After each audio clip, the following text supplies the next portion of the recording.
Saludamos hasta ahora a Paola Holguín, senadora del Centro Democrático. Estuvo en algún momento en esa competencia por tener la nominación del Centro Democrático. La extrañamos, muchos pensamos que iba a estar haciendo campaña duro con Paloma, con Oviedo, por todo el país. Doctora Paola, gracias por estos minutos en Dos Puntos. ¿Cómo está?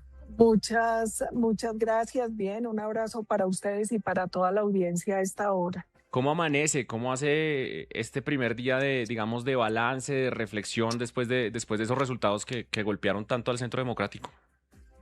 Amanezco con esperanza en Colombia. Yo creo que en la campaña del Centro Democrático se cometieron muchos errores que se pagaron con el resultado electoral. Pero también creo que la victoria de Abelardo de la Espriella en esta primera vuelta abre una luz de esperanza para todos los colombianos, porque yo creo que Colombia está entendiendo que aquí no se trata de partidos, no se trata de temas de radicalismos ideológicos, sino si queremos o no democracia para lo que viene. Y yo espero que con esa sensatez y ese sentido patriótico, pues se dé esta segunda vuelta. Pero ustedes se sienten muy cómodos igual con la campaña de Abelardo, digamos, Abelardo siempre ha profesado un respeto y una admiración por el expresidente Uribe, no entró en la contienda en la que ustedes estaban por unos temas ya de mecánica política, pero pues ustedes todos son amigos, digamos, ahí se reúnen y se dan la mano y se sienten cómodos. Yo creo que de hecho gran parte de la base del Centro Democrático estuvo en esta primera vuelta con Abelardo por una cosa que fue demasiado evidente, y es que él logró encarnar mucho mejor las tesis que nosotros históricamente hemos defendido. Eso no hay cómo ocultarlo. El tema de seguridad, el tema de libertad económica y desarrollo económico, muchos de los temas que para nosotros son fundamentales, esa campaña los logró encarnar de una manera mucho más asertiva y que conectó mucho más con la base del CEDI. Doctora Paola Holguín, en las últimas horas el presidente Petro de alguna manera estaría insinuando en renunciar. ¿Usted ve esto posible y cuál sería la lectura de ese momento de país en dado caso que el presidente Petro renuncie para hacerle campaña a Iván Cepeda? Yo creo que Gustavo Petro ha mostrado esos rasgos como de dictador, de autoritarismo populista todo el tiempo. Entonces, no se me haría raro. Él es muy parecido a Quintero. Quintero, cuando era alcalde de Medellín, también renunció para irse a hacer campaña. Entonces, no me extrañaría que Petro hiciera lo mismo. Ya han hecho todo. Ya han usado recursos públicos, ya han violado la Constitución y la ley haciendo manifestaciones públicas en la época que no se puede. Él y sus ministros han participado de manera descarada y abierta en esta campaña. Entonces, eso sería simplemente una arista más de un mandatario que ha dado esos visos de autoritarismo populista todo el tiempo. Y a los colombianos, y lo digo con tristeza, esto tampoco nos puede llamar la atención porque es Petro siendo Petro. Él ganó así. Cuando él ganó, vimos que violó topes de campaña, vimos que él había recibido plata de personas muy cuestionadas, vimos que él había hecho el pacto de la picota, que no lo dijo la oposición, sino su propio hermano. Después escuchamos cómo la gente del ELN, de Iván Mordisco, confesaron el apoyo abiertamente que le habían dado a la campaña. Entonces, al final, estas personas con este ánimo de aferrarse al poder, no es extraño que usen como las mismas trampas, ilegalidades y todo esto que usaron la primera vez para llegar. No es extraño que ahora usen eso y más para mantenerse en el poder. Es doloroso. Los colombianos tenemos que estar alerta, tenemos que tener firmeza, tenemos que llamar a la comunidad internacional para que rodee el proceso, pero finalmente son Petro y su heredero siendo ellos. Senadora, ¿considera usted que el Centro Democrático perdió quizás protagonismo electoral o sigue siendo determinante para las elecciones? Yo creo que el Centro Democrático es un partido que va a actuar con ese sentido patriótico. Yo estoy segura que toda la votación de Paloma va a estar con Abelardo. También estoy segura que independientemente de la decisión del doctor Sergio Fajardo, mucha de su base electoral, como ya han venido anunciando en redes, va a acompañar a Abelardo, porque en este momento es la nación la que está en juego, y yo creo que muchos colombianos entienden el nivel de riesgo y por eso saben que en la segunda vuelta, si para muchos lo ideal no es posible, pues el mal menor es lo éticamente recomendable. Entonces, yo estoy segura que la campaña de Abelardo y de José Manuel va a ser capaz de recoger todas esas bases para poder ganar en segunda vuelta y liberarnos de una vez por todas de este nefasto modelo de Petro y el heredero.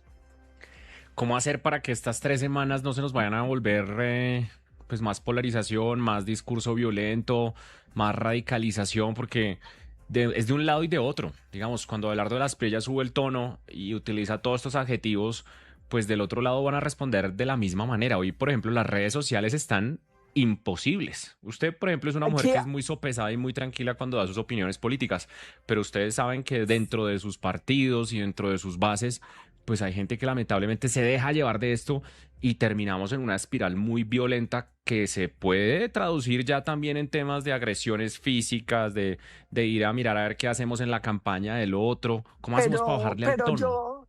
varias cosas. La primera es que yo creo que es muy injusto equiparar la virulencia del gobierno y del heredero con la nuestra.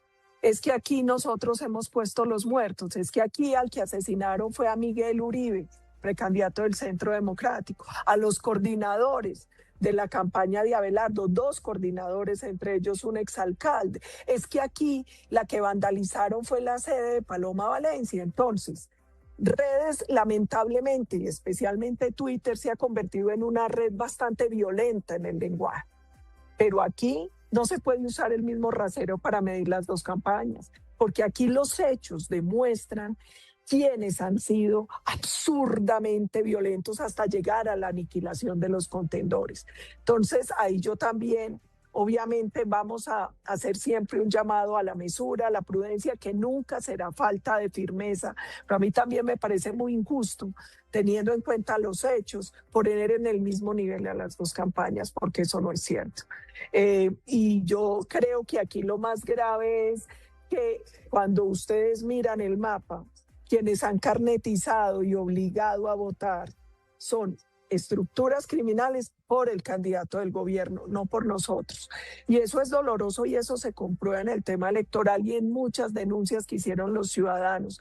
Cuando uno ve algunos municipios del Cauca donde fue de más del 90% la votación por Cepeda. Entonces, yo creo que aquí también tenemos que hacer un llamado a la fuerza pública, y es que los soldados y policías saben que ellos no se deben a un gobierno, ellos se deben a la nación, que es muy importante poder garantizar que los ciudadanos puedan votar en libertad, que es muy importante garantizar que no sea el fusil el que determine la elección en Colombia. Senadora, en un eventual gobierno de Abelardo de la Espriella ya se empieza a escuchar y a ir mucho ruido frente a un posible estallido social al 2.0. ¿De qué manera esto podría impactar la gobernabilidad del presidente? Yo creo que si ganaba Paloma o el que fuera, que no sea Cepeda, pasaría lo mismo. Es que ellos ya utilizaron lo que llamaron estallido social, que fue ese terrorismo de mediana y baja intensidad para llegar al poder. No es raro que lo intenten de nuevo, sea quien sea. A ellos solo les sirve mantenerse ellos en el poder. Y yo creo que ahí es muy importante lo que han ido determinando los tribunales y las investigaciones.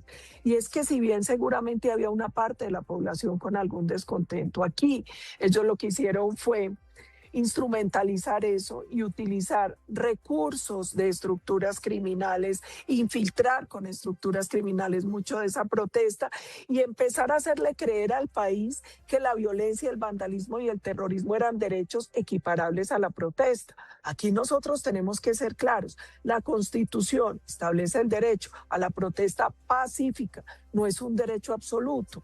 La protesta pacífica, como bien lo dice el nombre, no es lo mismo que violencia, vandalismo y terrorismo, que son delitos. No es lo mismo que ir a quemar policías vivos en los CAI, asesinar policías, acabar con bienes públicos y privados, obstaculizar el desplazamiento de pacientes en ambulancia o la comida para los ciudadanos. Yo creo que esta vez lo más importante es que tengamos conciencia de eso y sobre todo de cómo vamos a reaccionar, porque créanme que lo peor que podría pasar es que por cobardía nos tengamos que someter eternamente a la esclavitud de un gobierno de este tipo. Senadora, ¿qué opinión le merece la posición del presidente Gustavo Petro de cuestionar el sistema electoral sin pruebas? ¿Cree usted que esto puede afectar la confianza electoral? Yo creo que no, porque los colombianos conocen a Petro y saben cómo actúa él y además yo he sido observadora electoral en muchos países en estos últimos 12 años y en todos los países la izquierda utiliza la misma estratagema, es empezar a hablar de fraudes, de aminar la credibilidad en las instituciones electorales para tratar de violentar los resultados, de no aceptar los resultados o de alterarlos. Aquí hay una realidad y es que afortunadamente nuestro sistema opera. Ayer mismo las C14 estaban disponibles para que los ciudadanos las revisaran. Yo también quiero hacer un reconocimiento primero a las registradurías. Creo que hay que hacer pocos ajustes, por ejemplo, el tema logístico fuera del país o que los resultados fuera del país lleguen mucho más rápido. O algunos incidentes aislados como el cambio de puesto de votación en San Diego, en Medellín, que lo pusieron en un piso 11 y eso dificultó, pero en general fue una jornada donde la registraduría le cumplió a Colombia. Yo creo que hay que hacer simplemente unos ajustes, pero también quiero reconocer que los colombianos esta vez participaron activamente, que tuvimos primero un récord de participación política desde que hay segunda vuelta. Esta vez fue la ocasión en que más colombianos porcentualmente votaron. Más del 57%, casi el 58% salió a votar. Dos, tuvimos récord de testigos electorales, récord de jurados, de gente que se ofreció para ir a participar y regalarle ese día a la democracia. Entonces yo creo que todo eso tiene que darle a la ciudadanía confianza y esperanza y tenemos que mantener esa tónica de votar, de participar y de cuidar los votos.